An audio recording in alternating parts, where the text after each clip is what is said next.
Hello, America, and around the world. It's Thursday, and that means it's Barry and Will live on Facebook, on Rumble, on YouTube, wherever you want to see us on American Truth Project. We are here to give you the inside scoop on all the stuff that you're probably not hearing elsewhere.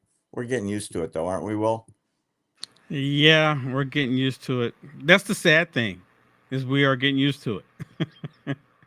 Unbelievable. We have so much to cover today. Let's just dive right in and start with Canada. Um, Everybody here that pays attention realizes that the leader of Canada, which is the prime minister, they have a parliamentary system copied after Great Britain, is a guy named Justin Trudeau, who is the left, left, left prime minister. He is progressive. He's basically a dictator, does not believe in individual rights, does not believe in freedom of speech, does not believe in communication that's honest, open, and fair, or unfair for that matter. They don't have a First Amendment there, poor Canadians. He's to the left of Kamala Harris, not a joke. His embrace of Muslim immigration into Canada without any kind of vetting has led to, well, Canadian society turning upside down in a lot of places. They have the worst anti-Semitism in Canada in their history, the worst anti-Israel sentiment in their history. Um, and ironically, I have some Canadian friends that have explained to me that Trudeau is so far behind the most popular candidate for prime minister, it's like miles and miles and miles behind. But what he did after the last election is he made a deal with the far left wing so he could stay in power. So he is now, in order to keep his coalition in power, beholding to the left wing, crazy communist members of parliament. And his government, which was left, is now tipping over left. The reason I give you this background is an introduction to the guy we really like. He is the leader of the Conservative Party, which is the Canadian equivalent of the Republican Party. Um, it's a guy named Pierre. I always say his name wrong, and I apologize for it because my French is terrible. Pierre Poilievre, I think.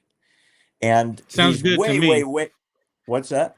Sounds good to me. You did a lot better job than I would have. So Thank you very much. Linguistically, we're on the same page. I'm just going to call him Pierre because I got that word for sure. He was just confronted, I think it was yesterday or the day before, about what Israel should do and how Canada should support Israel. I wish his speech would be looked at by the leadership in the Democrat Party, specifically Joe Biden as president for a few more months, with the idea in mind, oh my gosh, this guy's got it figured out. I want to be just like him. Let me show you the video. I think you'll get my meaning.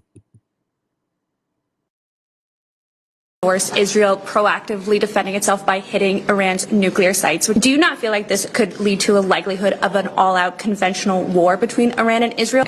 I think the idea of allowing genocidal, theocratic, unstable dictatorship that is desperate to avoid being overthrown by its own people to develop nuclear weapons is about the most dangerous and irresponsible thing that the world could ever allow. And if Israel were to stop that genocidal, theocratic, unstable government from acquiring nuclear weapons, it would be a gift by the Jewish state to humanity. I have watched that speech 10 times. If I was to say I love this guy, it's an understatement. That is a leader. That is a statesman. And by the way, in Canada, they call him the Canadian Donald Trump. really, Yep. And you know in the what? But next, he's right though. yeah, right. And the next election, he will be the premier or prime minister. He'll take over the Prime Minister. government. Yeah, there's going Well, to be look. no I way mean, for I, the left wing to keep him out. you know what? I would hope so. I would hope so. Hopefully, they don't do the shenanigans. Okay. Hopefully they don't do any shenanigans to prevent that from happening. But I think for the most part, Barry, not just in the United States of America, but in Canada and other nations, they're sick and tired of this liberal ideology. They're sick and tired of it. They're tired of it because they're putting all of our lives in at jeopardy. And you can hear the reporter trying to get him like he's in the wrong. And Oh every yeah, single one of these reporters do that. that's a very good catch. I got that too. Like you're going to upset Joe Biden. You're going to upset the Americans. Oh yeah, like Joe Biden even knows what's going on in Canada. Oh, where is Canada? It's our southern border, right? That's Hey, Joe Biden. We're going to upset Joe Biden, really. I got to put a lid on this. It's 10:30 in the morning. I got to lay down. Right. Wake me up at 3:30 before I go to bed at 4:30. Yeah, exactly. Exactly. So I'm putting the stake in the ground. American Truth Project loves this guy. We're not getting involved politically, even though he's in another country and nobody in Canada cares. But the fact of the matter is, he's got it figured out, and the Canadians deserve a lot better than a communist-leaning socialist sympathizer who thinks he's a dictator for life. Truly. Yeah. Yeah. Has Trudeau come out and said anything bad about him? I'm pretty sure he has. Yeah.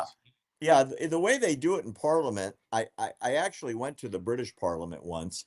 They stand up and yell at each other. It's very uncivilized. They'll say the honorable gentleman is quite an idiot and stuff like that, on both sides. And then the conservative guy will stand up, and then the liberal guy will stand up. So Trudeau is in the Parliament with everybody else. He's just the leader of his party, and then his party makes him the prime minister. And they scream at each other. I mean, it's just very unruly. Now, they don't get into fights or anything, but they do yell at each other, and they're very loud. Let me put it that way. Yeah. You got to watch Parliament. It's totally different than our Congress. Yeah, I watch it every now and then, and you're right. They will have words. They will have words with one another, and they let loose. And it's kind of interesting because if that happens in ours, in our government, when they're on the floor, the Senate or the House, whoever's holding it, the gavel starts swinging. Order, order, order, order, order. Point of order. Those words will be taken down. They will be removed from the record. Yes. And and we are the country of free speech. But order, order. Silence that. Yeah. Silence that. Oh, absolutely. I'm putting my mark on it now. Go, Pierre. We love you. I hope the Canadians listen to you, and I wish certain parties at 1600 Pennsylvania would watch your little spiel 5-10 times, including Kamala Harris. I don't have a lot of hope, but that's my wish. All right, get ready, Will Johnson, for your ego to get blown up. Oh, it's coming, boy. It's coming. Check this out. So I'm about to crown you Dr. Correcto when it comes to the underlying philosophy of the Democrat Party. You've been saying something for years to me. And now, well, you're going to watch something that's going to prove you right. And it's out of the words about Kamala Harris. Prepare to be shocked. An audience out there across America and around the world, get ready to validate Will Johnson for saying this for a long time. And now we have the proof. This clip is courtesy of Chad O. Johnson. And it's no amazing. relation. No relation, Exactly. just be clear. Thank you. Other than Earth. He talks about where Kamala's words have come from. It's going to shock you. Check this out. America is ready for a new way forward. We are not going back. We together will chart a new way forward. We're not going back. Together we'll move forward. We're not going back. Forward together. Folks, this has literally been the slogan of the Communist Party for the past 10 years. I'm not even joking. If you go to the Communist Party USA's website, 3 years ago, Communist co-chair Rosanna Cambron literally wrote an article titled, "We're Not Going Back, Forward Together." Rosanna is a communist through and through, and she's unashamed of it. That's how we communists work. This is how you build that movement that's going to be the massive movement that we need to topple capitalism. It's not a coincidence that this just so happens to be Kamala Harris's campaign slogan, nor did she plagiarize it from the Communist Party. Communists have long acted as the kind of ideological undergird of the Democrat Party here in the United States, and Kamala Harris is just a continuation of that. Forward together! Together we'll move forward. Again, for the past decade, communists have been giving speeches all over the country where they have the banner, "We're not going back," plastered behind them. Chicago has produced more outstanding communist leaders maybe than any other place around in a lot of ways. So this begs a question. Do you continue to pretend that Kamala Harris is not influenced by communist ideology, choosing instead to blindly accept the Marxian policies that she's pushing forward? Or do you choose not to be the idiot they think you are?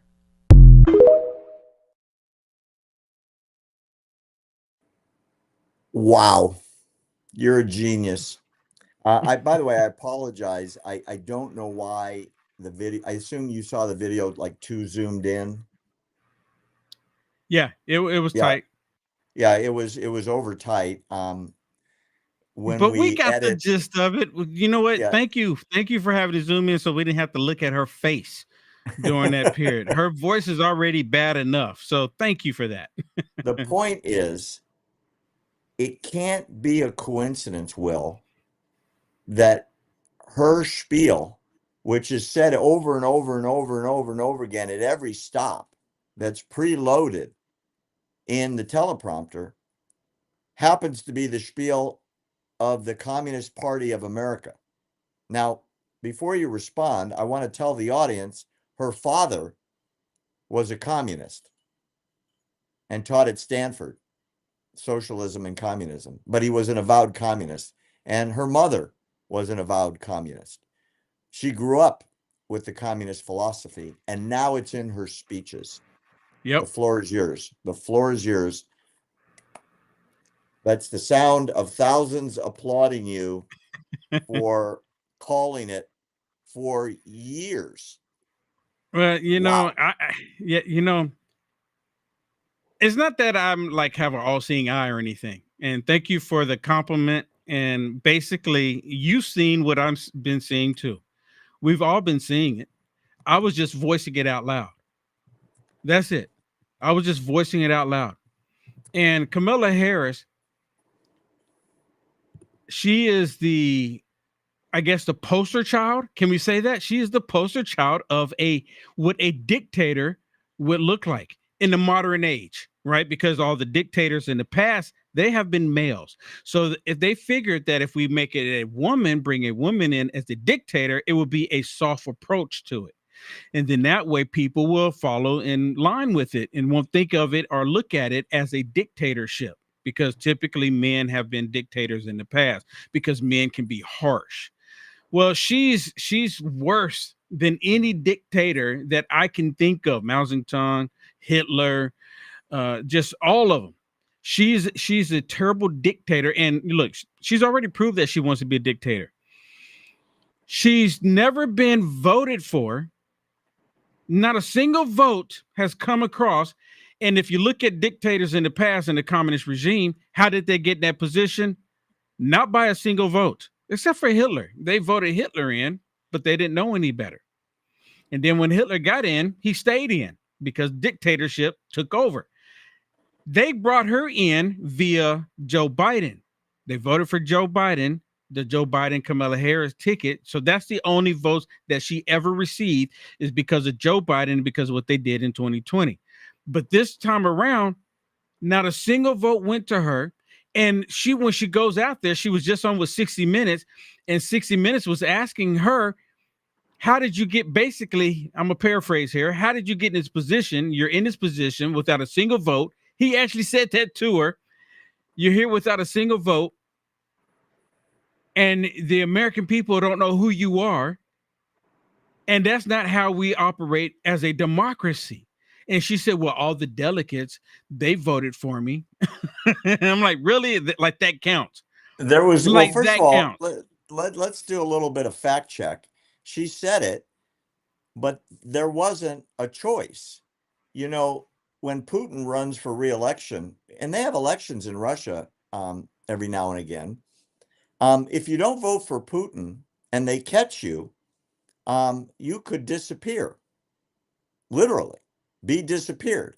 And if Putin doesn't get, 96, 98% of the vote, if certain precincts drop off and they check your ballot, you're dead. Now, that's an election, Will, but it's not a real election. When Kamala says she was voted on by the delegates, they didn't have a choice. It wasn't like, do you want Robert F. Kennedy Jr.? Do you want Gavin Newsom? Do you want Kamala Harris? Do you want Josh Shapiro? Right? Do you want Kathy Hochul? All the leaders of the Democrat Party, right? What they got was, hey, we picked Kamala Harris in a coup, and you don't have a choice, okay? Yeah. Well, Yeah. all right. Well, we're all here at the convention. I guess so. We really don't have a choice. And now let's have a joyful convention. and that counts. That counts as democracy, brother, in the Democrat Party.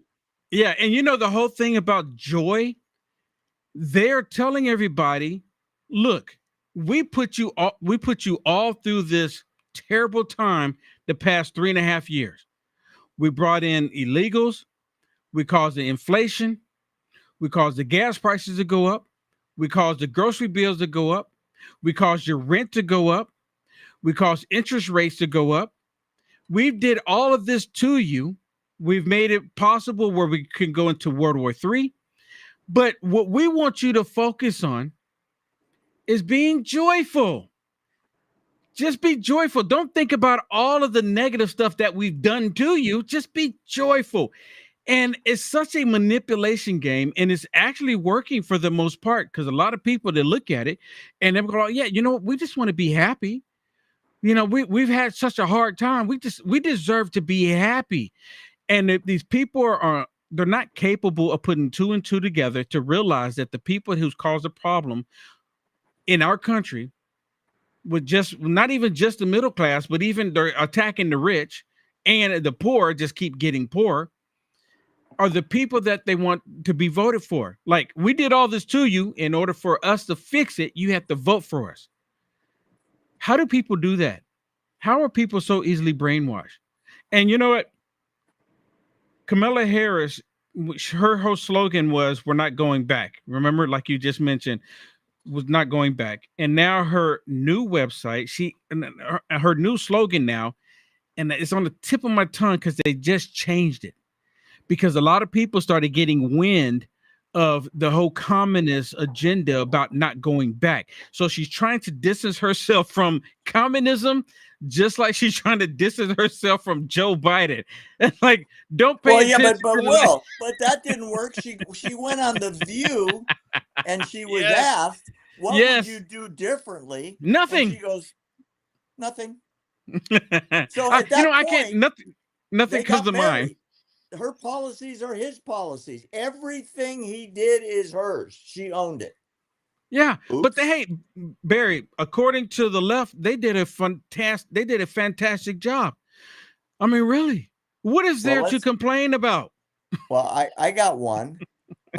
Will Johnson, let's talk about the border. This is a big complaint. And in fact, in recent polling, it's coming out now that immigration is now neck and neck with the economy as the two biggest issues in the campaign for president, and down ballot for Senate and the House.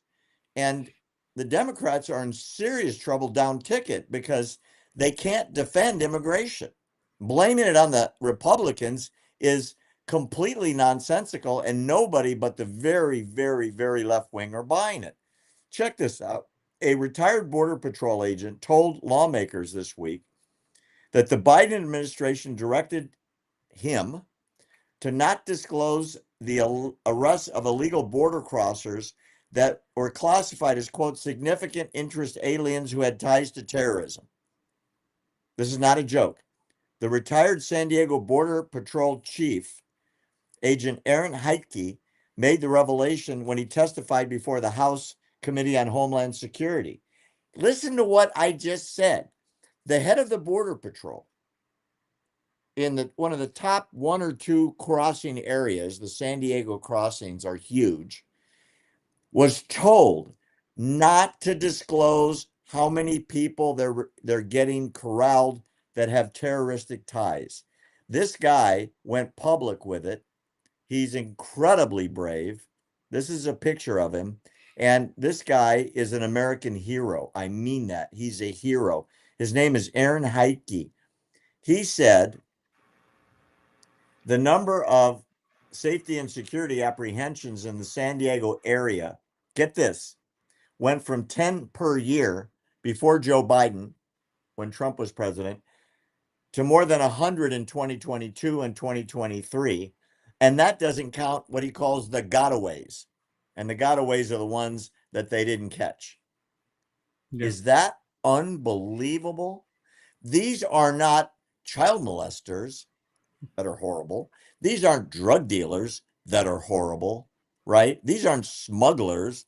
These are terrorists. Yeah. Yeah. And how many does it take to poison the water supply in San Diego, Los Angeles, Houston, Dallas, Austin, right? One guy. To my understanding, and they're saying over 100 a year that they caught. Yeah.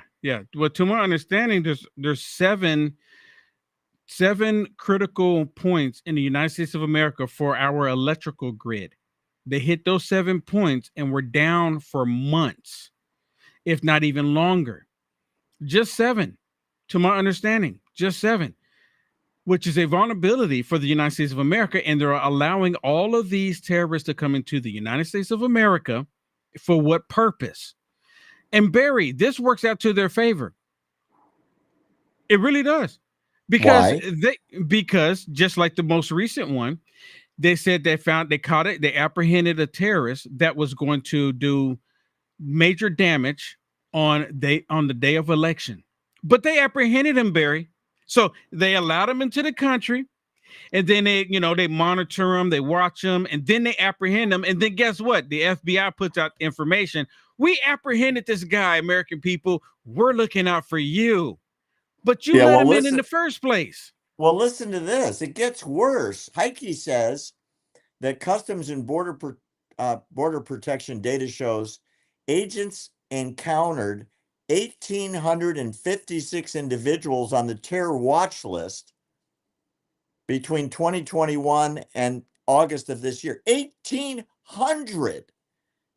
Those are the ones that they met. How many got in with an ID that they just dropped as soon as they walked across the border? Because Border Patrol finds hundreds of those IDs left in the dirt every day, made up names, that they're given before they get to the border.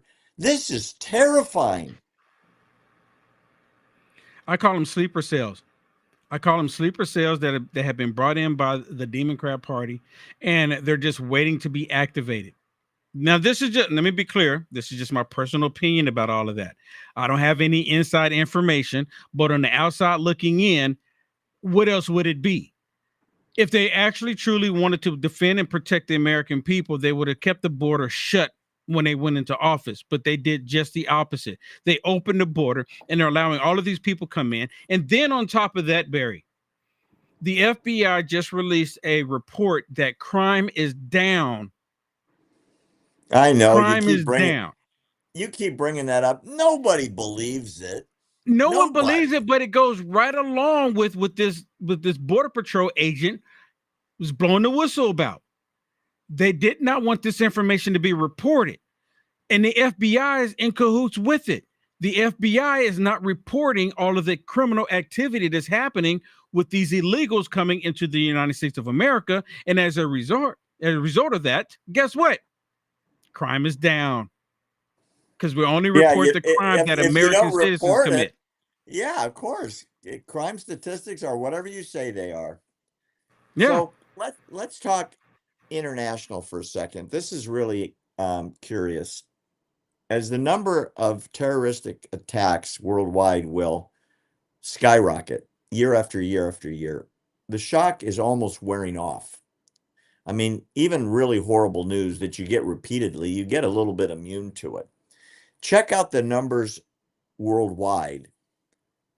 These are terror attacks around the world. These are staggering numbers, absolutely staggering. 14,000, 11,000, 11,000, 11,010. I peaked at another 13,000. These are terror attacks worldwide. Tens of thousands. I mean, we're looking at well over 100,000, 250,000 here of times where innocent populations have been attacked. Now, I want you to ask yourself, Will and audience, how many of these hundreds of thousands plus attacks were perpetrated by Christians blowing themselves up, stabbing people in a mosque, blowing up a bus? How many suicide Jews have you heard of, right? I want you to listen to this religious explanation of why that is. This guy is fascinating. Extremist Christians. Well, hold on a second. If a Christian opens fire on a bunch of innocent civilians, it's pretty easy to see the daylight between that and what not only Jesus preached, but how Jesus lived. Yeah. For example, let me give you, and I've talked about this quite a bit. If someone commits murder, right, mass murder, and they say, I'm doing it because I'm a white Christian fundamentalist, which almost pretty much never happens. But if they do it, you go, okay, hold on a second. Did Jesus preach that? No. Okay. Did Jesus kill anybody? No. Did he mass murder anybody? No. Did he call for the death of No. All right. If you have an Islamic terrorist saying we're going to oppress women, okay, did Muhammad? Yes. If they say we're actually going to kill people who are apostates or Jews, did Muhammad do that? Yes, he did. Killing Christians and Jews, he did it. Did he call for it? Yes. You can say that maybe some interpretations are murky. You cannot argue that he didn't do those things himself. Right. Maybe you can say it was at a time of war. It wasn't.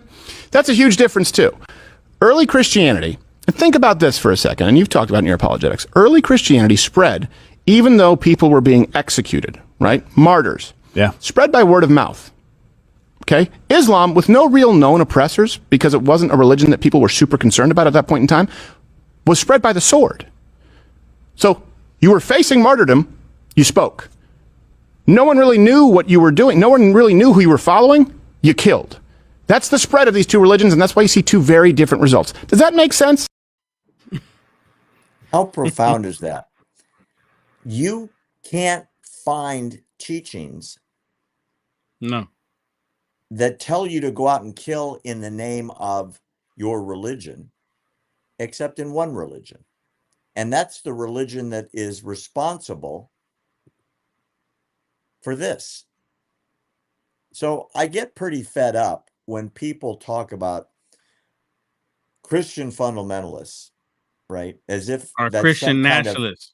yeah, that's as if it's some kind of death cult, right? Where they're blowing up banks and school children and taking over buses and shooting up schools in the name of Jesus. Yeah. Have you ever thought about these guys that go into churches and what do they always yell right before they start stabbing people? Allah Akbar, right? God is great in Arabic. You never hear them say, go Jesus, or yay Moses, right? Before they start slaughtering people. Yeah. They say Ola snack bar. Ola snack bar. I think it's really important that we mention this a few times. And believe me, I'm not Islamophobic. I'm just looking at the facts. And a religion that teaches death, that's still followed today, that glorifies murder and torture and kidnapping and slavery. Slavery. Today, there are more black slaves in Africa today than were ever in America, and they are captives of Muslims in Africa. But that's not a problem here in America because, that's what the left wants. They're still the party of slavery. But you know what, Barry? I used to talk about that all the time because years and years, even before I met you, a light bulb went off. And I'm like, I don't ever recall someone from Mexico or someone from Australia or someone from Europe or someone from South Korea strapping on, extra activities to their body and setting them off like fireworks. I've never seen that. Americans, Christians, I've never seen it. It's never happened. It's always, like you said, it's always been a group of people that have this ideology of doing such a thing. But you know what? It's racist to even acknowledge the facts of all of this. You're xenophobic if you do, because now you're touching on the facts, and the facts, Barry, have become disinformation, especially when they don't like it. This disinformation now, all truth is now labeled disinformation because they don't want you spewing the truth out there. They don't want you telling the facts about it. You have to be silent about it. And that was Louder with Crowder. I love his little display there. I was like, man, I want to get one of those little displays right there, with the sticks and the timer on it.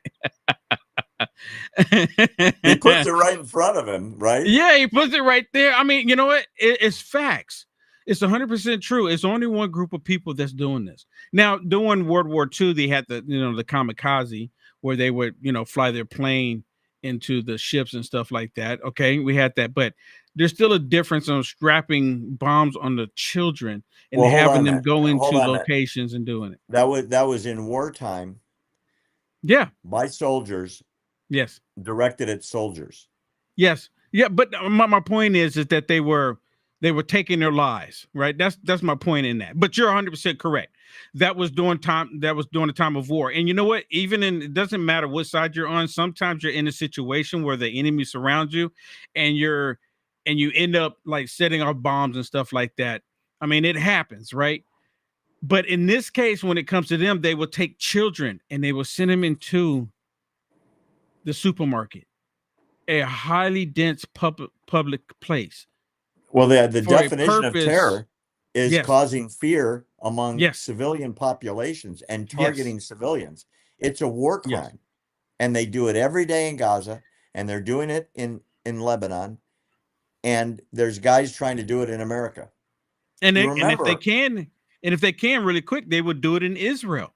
I mean, there's been multiple times where they able to get these explosives in there and set them off.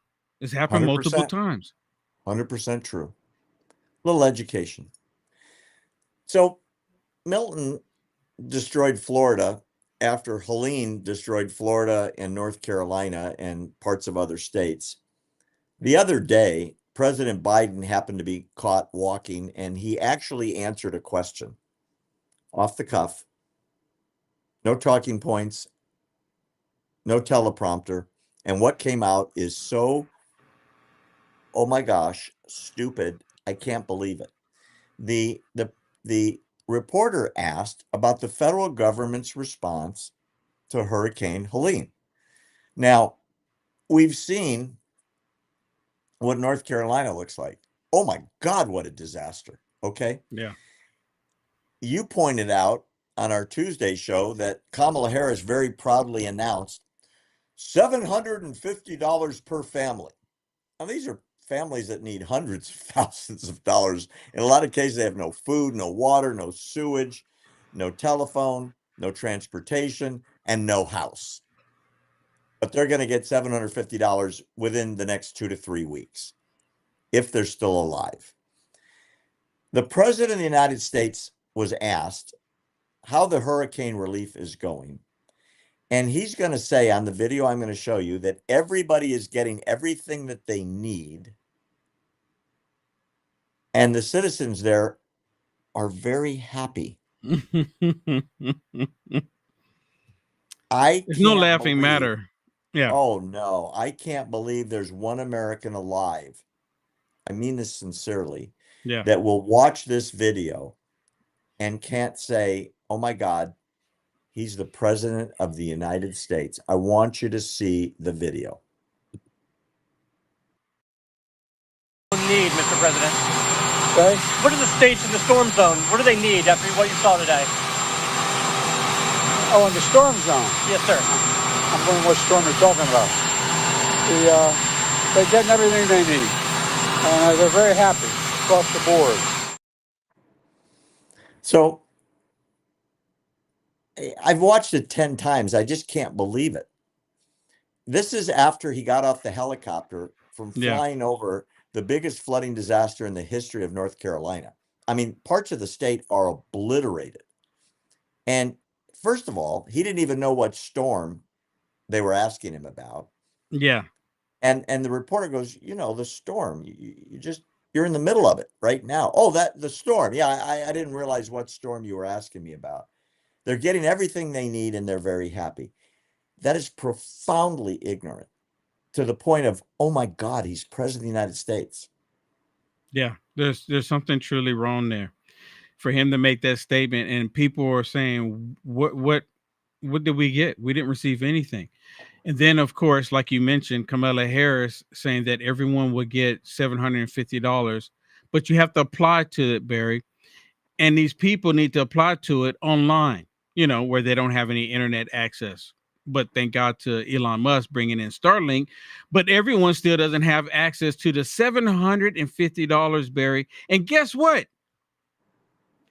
Some people making a request for the $750 are getting rejected. Have you heard about that? They're actually making a people are actually requesting for the $750 and they are getting rejected. On top of that, how? Because they go onto the system and they fill it out. They say where they are, where they're located, and it comes back denied. And on top of that, the people who are getting assistance, they're filling out the paper for the $750.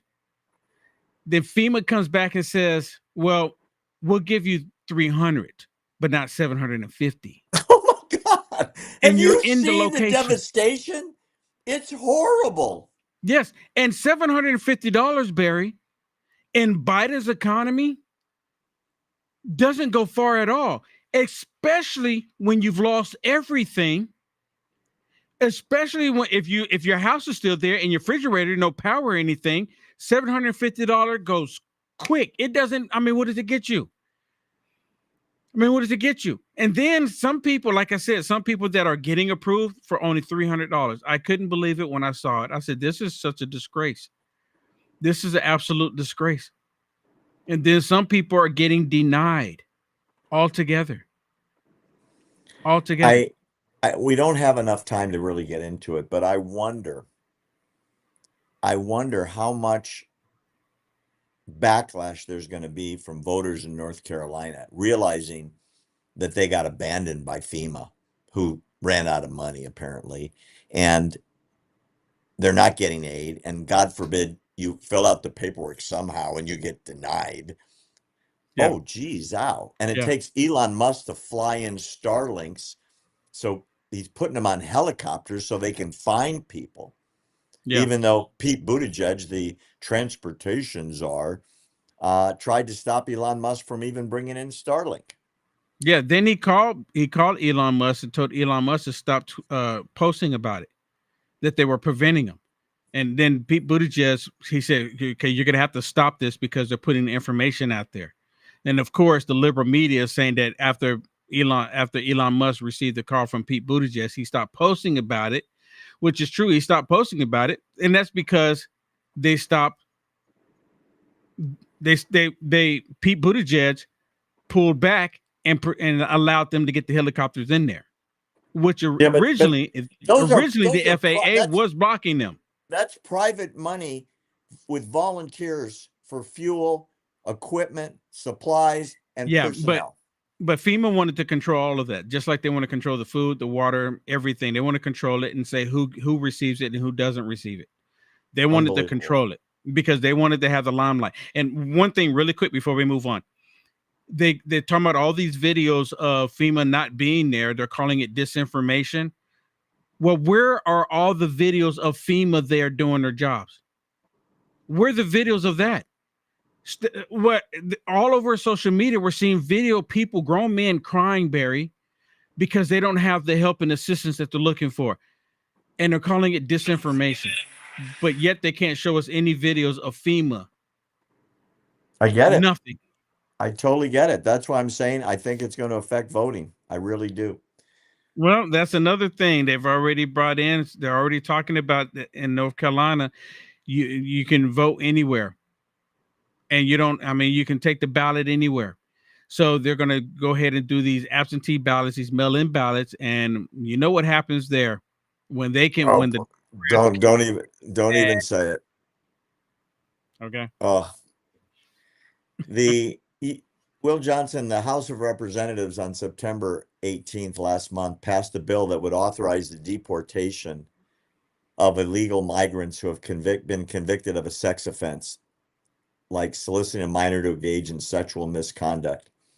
The bill passed 266 to 158. It was introduced by Nancy Mace. I want to show you this hero of the House of Representatives.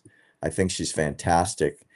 The part that really confuses me about her bill is every single Republican who voted was in favor of the bill, but 158 Democrats voted against it. Now, let me explain the bill again. The bill would add to federal immigration law that any illegal immigrant who's been convicted of or admitted to carrying out a sex offense would be deported. Now, they're already illegal, right? They already broke in. They're already felons. Yeah, they've already broken the law. And you would think it would be, hell yeah, who would want those people to stay in this country? 158 Democrats, including Jerry Nadler, voted against it. So the crimes of stalking, child abuse, child neglect, child abandonment, violation of a protective order, all those things, moral turpitude crimes, would cause you to be deported. Are you following me? Yep. And guess who supported non-deportation at the highest level of the cabinet? Your hero, Alejandro Mayorkas. Okay. I like how you say he's my hero, right? Yeah. He's a zero. Nancy Mace said, the congresswoman that introduced the bill, God bless her for that. She said that Homeland Security, Alejandro Mayorkas, sent a memo to Immigration and Customs Enforcement agents that not all domestic violence offenders should be removed because he believes such a categorical determination could make victims of domestic violence more reluctant to report the offense. So in other words, and Nancy Mace listed these: rape of a 9-year-old girl in Ohio, and then on and on and on, all the crimes. I don't want to read it. It's pretty horrific. Alejandro Mayorkas said they can stay because not adding these crimes to deportation will somehow protect the victims. And if people are going to get deported for these horrible crimes, then the victims will be victimized more. That's like one of the dumbest things I've ever heard.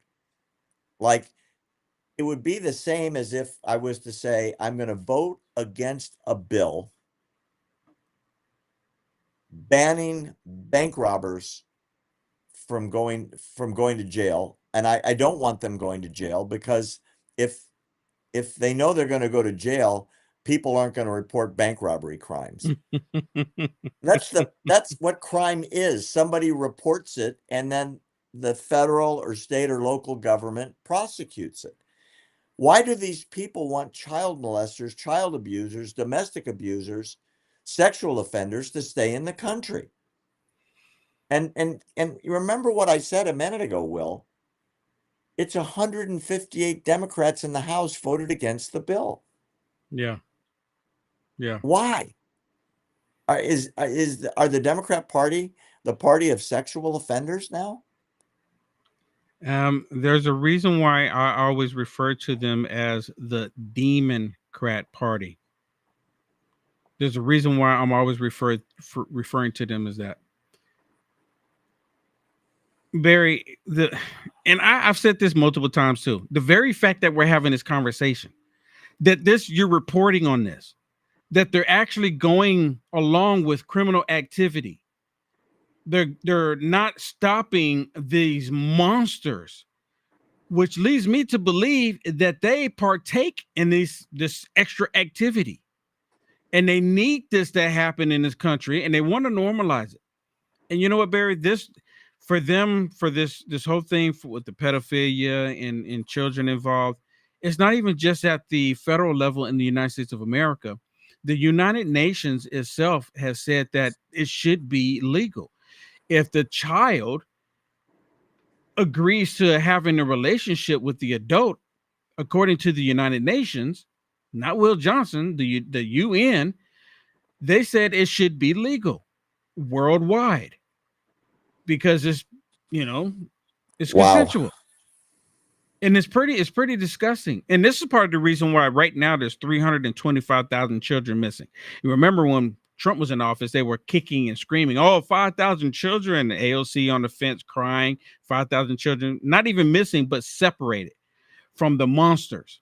She's crying because they were separated from the monsters. Now we got 325,000 children missing, have no idea where they are. They're still bringing more children into the country, and none of them bat an eye about it. And Mayorkas is like, bring more. Why? Unreal.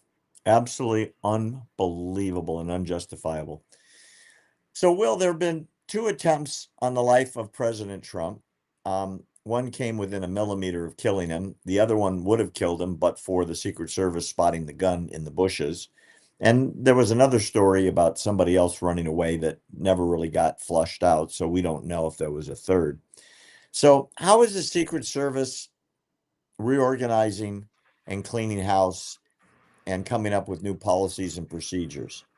The way they're doing it is by sending Secret Service employees to an LGBTQ focus event at Disney World today on government's expense. Now, this is part of the Out and Equal Workplace Summit that includes breakout sessions, a gala, LGBTQ gala, and various events aimed at promoting LGBTQ diversity in the workplace. We will break down barriers, bring everybody along, and illuminate the way forward where workplaces in the world are rich in inclusion and belonging, and innovation and opportunity are unlocked for LGBTQ plus people. And I can go on and on and on. And what really strikes me as insane is this guy. This is the acting director of the Secret Service, Ronald Rowe. You might have recognized him from his horrible testimony before the Senate when the previous lady had resigned for gross incompetence. And this guy, they were yelling at him, what are you going to do to change policy? Who's going to get fired? How are things going to be fixed? And so on. And what he said is, I'm on it. We're right in the middle of it. That was a couple months ago. Is this really the right time, Will, to be sending staff to an LGBTQ all-inclusion conference and gala instead of, why don't we train them how to protect the president and the vice president and the cabinet and their families? Because I don't know, call me stupid, but isn't that their job? DEI. That's the reason why this is happening. DEI. Oh, yeah. I mean, that is what it boils down to. They're talking about in this article about the non-binary identifying Secret Service agents. That's how we're reacting to the attempted assassination twice. Yeah. Of President Trump. I saw Senator Hawley just the other day. He was on, I believe, with Sean Hannity, and he was talking about how the Secret Service there's a Secret Service whistleblower complaining, saying that President Trump is still not getting the security detail that he should be receiving. And I think he mentioned about the whole thing with Disney as well. They're sending him off to Disney. What in the world? This is not the time to, I mean, really going to Disney and what for DEI training. Well, that's what it basically comes down to, and all down there celebrating, and they're doing it. They're participating in the whole DEI thing, which is pretty disgusting. And the whistleblower said that they're purposely not allowing President Trump to have the security that he needs, and they're questioning it. Why not? Well, I think we know why. They want someone to be successful in what they've been trying to do, take him out. They want someone to be successful. What it really comes down to. And the fact that this information coming out that they cancel the whole DEI trip to Disney, they don't care. They don't care. It's part of their training, which I'm not sure what Disney comes. What, they got to go down and take down Goofy?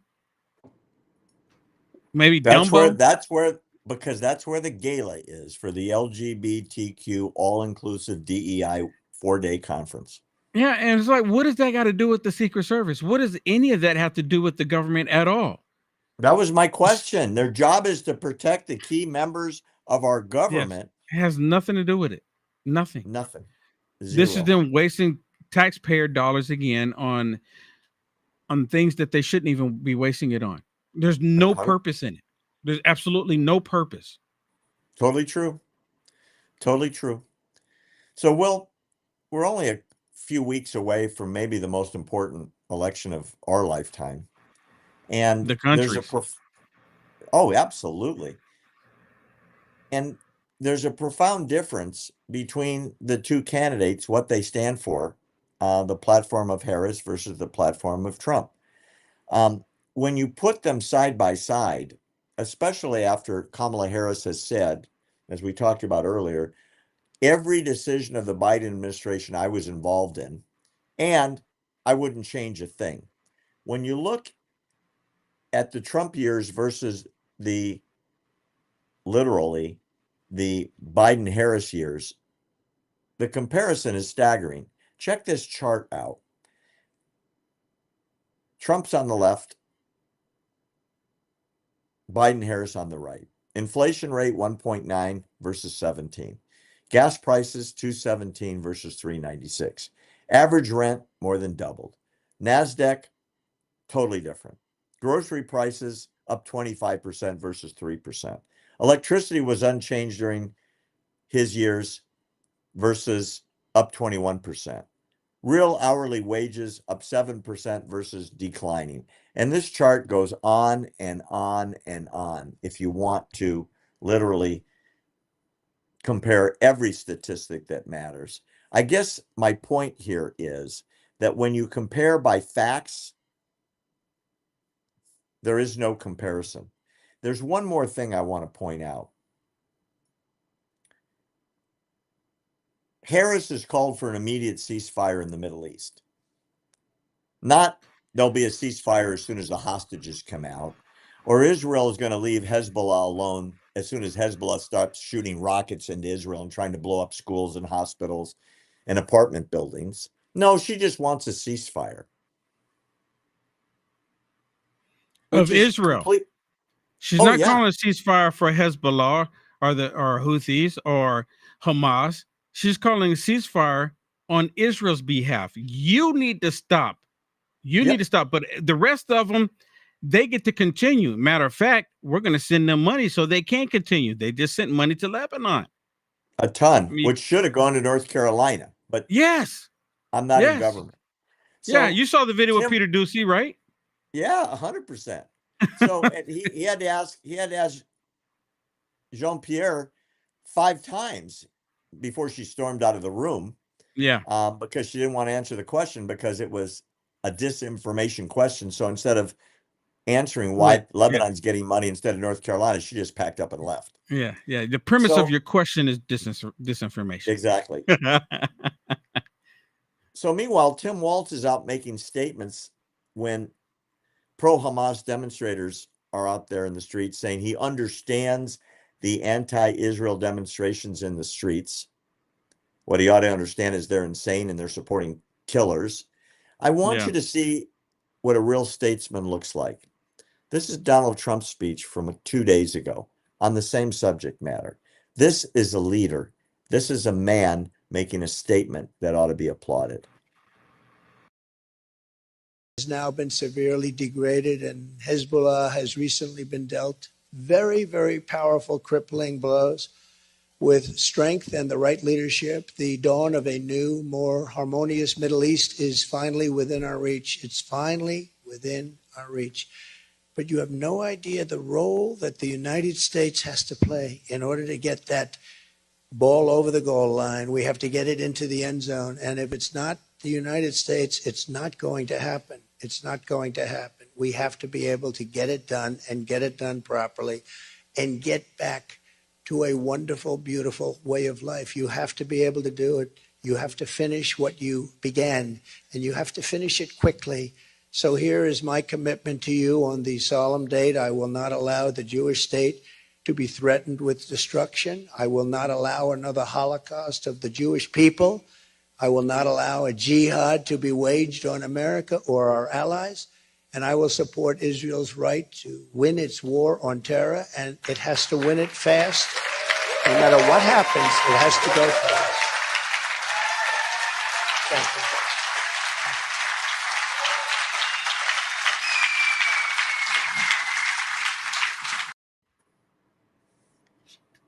I bless him. I don't know what else to say. Truth and power and leadership, that is presidential. Yeah. You know what? And they hate him for every word that he says. This is the reason why Israel loves him, because he stands up for what is right. Barry, if I can, really quick, I see a lot of these people, and this is something that really shocked me, and I think you and I have had this discussion before. After October 7th of last year, it's been over a year. Wow. A lot of people that call themselves conservatives, Christians even, came out against Israel. And even today, they blame Israel. They blame the Jewish community for everything. And it's like the most ignorant thing I've ever seen. They blame the Jewish community for Hollywood, Nuttywood, all of the movies is coming out of there. They blame them for the music industry. They blame them for the federal government here in the United States of America. They blame them for all of their problems. And I'm like looking at this and I'm like, wow, you're easily manipulated. And a lot of people go, no, Will Johnson, you're the one that just don't understand. No, I get it. I get it. See, Satan, which a lot of people deny, Satan is a real thing. And Satan is actually manipulating these people to hate the Jewish community. Why? Because Jesus was a Jew. I mean, hello, it's written in the word. So they're being manipulated to hate everything of God. When in the Bible, it tells us that when God returns, he's going to set his foot on the Mount of Olives. And they know that is where Israel is. And it's just, I don't get it. And a lot of these people claim to be so highly intelligent, Barry. They claim to be so smart. And I'm like, how is it I'm figuring all this out? And it doesn't even take much to see what's happening here. And then, really quick, which they leave out all the time, there are Jewish people that are liberal. And I'm like, come on. I mean, how do you not see it? Liberalism, it is a problem that happens all over the planet. We talked about in the very beginning, Trudeau, total liberal, socialist, communist. It's all over the planet. It's not just in the United States of America. And for some reason, they can't think beyond that. They just want to have someone to blame for all of their problems, which is completely stupid. It's like black people. I guess maybe this is the reason why I see this, because I see a lot of black people blaming white people for all of their problems when they themselves created the problems that they're living in right now. It's like, voting for Kamala Harris. She created all the problems, but in order for her to fix it, we got to vote for her. It doesn't make any sense. Not at all. We're going to wrap it up today with, that's a good segue, by the way, Will, about black people in Israel. This is my clip of the week, that Israel is not an apartheid state. I think we've done 50 of these. And here's more proof to dissuade the ignorant from the really stupid comments that they make. Israel is apartheid. Stamp out apartheid in Israel, blah, blah, blah. And if you remember, the International Criminal Court defines apartheid as the implementation and maintenance of a system of legalized racial segregation in which one racial group is deprived of political and civil rights. Apartheid is a crime against humanity, punishable under the Rome Statute of the International Criminal Court. American radicals, the ones that support jihad, claim that blacks are second-class citizens in Israel and they're inferior to whites. Even though most of Israeli society is not white, there are shades of brown and black and so on. So these are people that have obviously never been there, and they'll never go there out of fear that their stupid narrative will be invalidated. I want you to see this video that I'm very proud to show of a wonderful black Israeli policewoman. Check her out. Baby, and if it's quite alright, I need to, baby, to on these lonely nights. I love you, baby. Trust in me, and I. Armed to the teeth, trained in hand-to-hand combat, probably a Krav Maga expert, so proud of the Israeli flag sewn into her uniform. Those are her people. Yeah. Doesn't look like apartheid to me. You know, a lot of it has to do with the messaging. And I think you and I talked about it before. Especially on social media, in order for you to see, and I hate to say this, even on X, in order for you to see positive content about Israel, you have to go search for it. It doesn't just pop up like all the negative, hateful stuff. And they're all on there saying Elon Musk is blocking us. They're blocking us because you never see content like that on X. You always see the opposite of that. And it's because they get all these people on there to push that propaganda, that narrative, the lie. So, and I've seen many videos, and sometimes when I see the videos, I send them to you. I'll share them with you because I'm like, this is good. Because it's pretty rare for me to see them, and I automatically share it because I want everybody to see it. Will, great show today. Great having you on. I want to remind everyone we will be back next Thursday. Same time, same channel. In the meantime, you can go to American Truth Project and sign up for free. All you got to do is put in fineberry.com and you will get our newsletter for free forever. And the same thing, United America First with Will Johnson. Sign up there too, so you get all the stuff from both of us. We want to see you again next week. In the meantime, have a wonderful week, America.